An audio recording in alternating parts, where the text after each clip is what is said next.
Our stories as Black people and as Black women have power.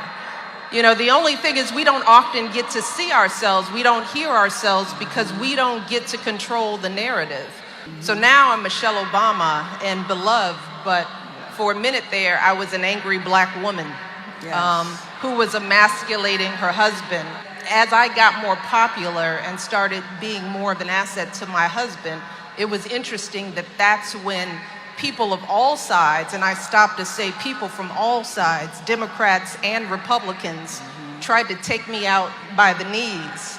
And the best way to do it was to focus on the one thing they knew people were afraid of, was the strength of a Black woman. To sort of sit at that inauguration and to look around at a crowd that was not reflective of the country. It was just such the opposite of what, because during Barack's inauguration, we made sure that the crowd looked like all of America. Yes. You know, having the Tuskegee Airmen, having civil rights folks, having folks who had marched, and you know, you could look out at his crowd and you would see America, all of it.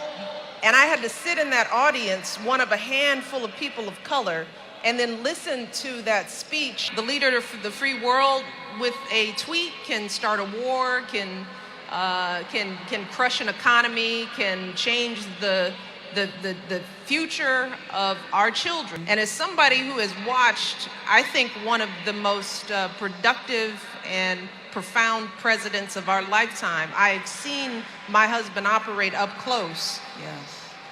He reads everything. He knows more than everybody in the room because he has to.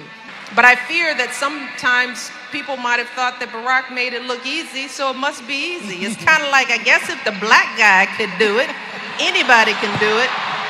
And that's not true. We as women, we are so devalued. We have trained ourselves to think we don't deserve it, that we don't even deserve to take care of ourselves. And we have to kind of search our minds and our histories and our backgrounds to find out where that hurt comes from. We know we see it out there in the culture because we don't see ourselves.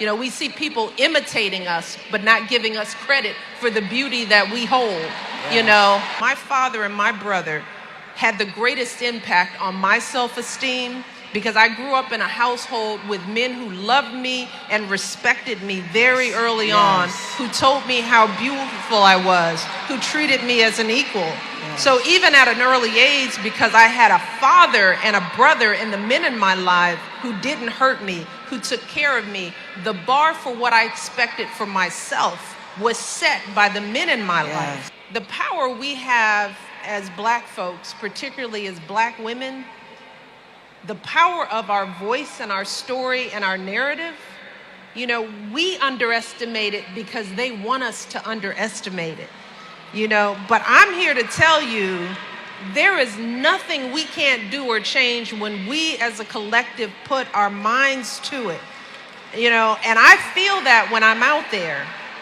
we're the ones we've been waiting for. But that means we got to roll up our sleeves and do the work and do it every single time. And as women, we got to take the lead in that regard. And we can do it, y'all. I mean, I feel the power in the Superdome right here. I feel it.